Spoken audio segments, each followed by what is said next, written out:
नमस्कार, DCP news में आप सभी का पुनः स्वागत। मैं आपके साथ दीवान नोटेलर। खास खबर संवैधानिक संरक्षण मंच की ओर से। जी हां, संवैधानिक संरक्षण मंच के संयोजक दौलत कुंवर ने एक बार फिर देवाल चमोली के लिए प्रस्थान कर लिया है, जहां पर कि 28 अक्टूबर को एक जन आक्रोश रैली में सम्मिलित होने जा रहे हैं। जी हां, दौलत कुंवर ने कहा है कि विगत वर्ष में लगातार हुई हत्याओं के संबंध में प्रदेश सरकार बेसुध बैठी हुई है, वहीं एक के बाद एक हत्याएं होती जा रही है।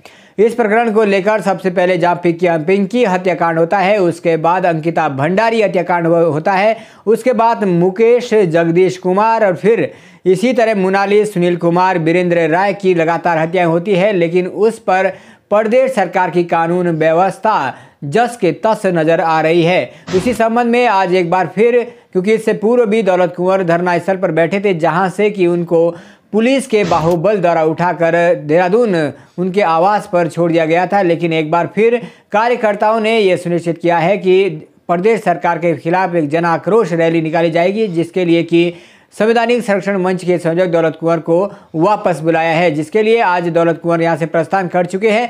देखना यह होगा कि क्या दौलत कुंवर के ये लगातार संघर्ष और इन हत्याओं के लिए इंसाफ की ये लड़ाई है, उस पर कितनी सरकार सुध ले पाती है, या फिर उनके इस तरीके के ये प्रयास जो है विफल हो जाते हैं। कहीं ना कहीं प्रदेश सरकार के लिए ये बड़े ही शर्म की बात है कि प्रदेश के युवाओं की इस तरीके से हत्याएं होती है और प्रदेश सरकार इस पर कोई सुध नहीं लेती है।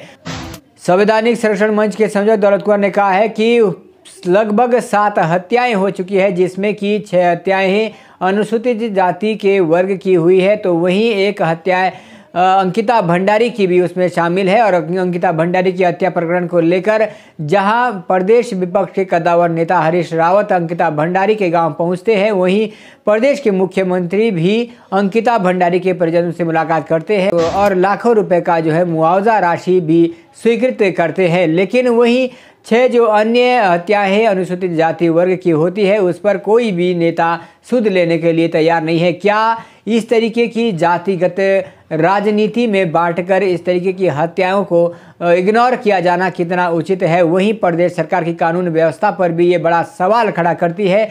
आज एक बार फिर संवैधानिक संरक्षण मंच के संयोजक दौलत कुंवर देवाल चमोली जिले के लिए प्रस्थान कर चुके हैं। जो 28 तारीख को जन आक्रोश रैली होनी है, उसमें भाग लेने के लिए पहुंचे हैं कि क्या इस जन आक्रोश रैली के बाद प्रदेश सरकार की नींद खुल पाएगी या फिर बेसुध पड़ी रहेगी? कहीं ना कहीं बड़े सवाल है और बड़े सवाल छोड़कर जाती है इस तरीके की हत्याएं कि आखिर प्रदेश में कब तक इस तरीके की हत्याएं होती रहेगी। क्या प्रदेश सरकार इस तरीके की अन्य हत्याओं का इंतजार कर रही है? आखिर क्यों प्रदेश सरकार इस तरीके की हत्याएं करने वाले हत्यारों पर कड़ी कार्रवाई नहीं कर पा रही? ये देखने वाला विषय होगा। फिलहाल हम जानते हैं दौलत कुंवर की प्रतिक्रिया। दौलत कुंवर ने इस परिप्रेक्ष्य में क्या कुछ कहा है और क्या उनकी आगे की प्लानिंग है, इस संबंध में हम सीधा ले चलते हैं आपको दौलत कुंवर की प्रतिक्रिया की ओर। जो अभी पिंकी हत्याकांड हुआ है देवाल में, हम लोग माननीय प्रधानमंत्री जी को ज्ञापन देने गए थे। उसी दिन हमको घसीट कर किस तरीके से पुलिस ने हमारा उत्पीड़न किया।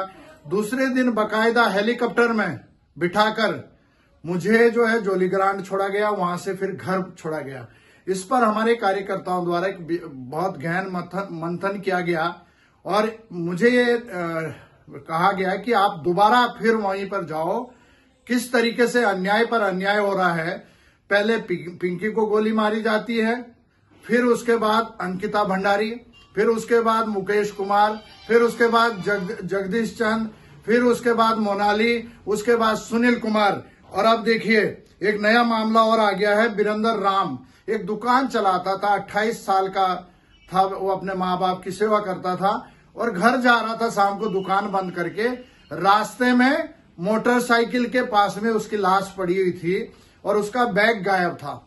तो अभी तक जो है उस पर भी कोई कार्रवाई नहीं हुई।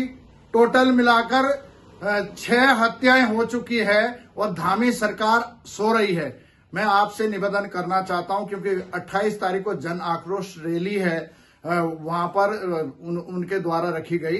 मैं उसमें सम्मिलित होने के लिए शीघ्र वहां जा रहा हूं।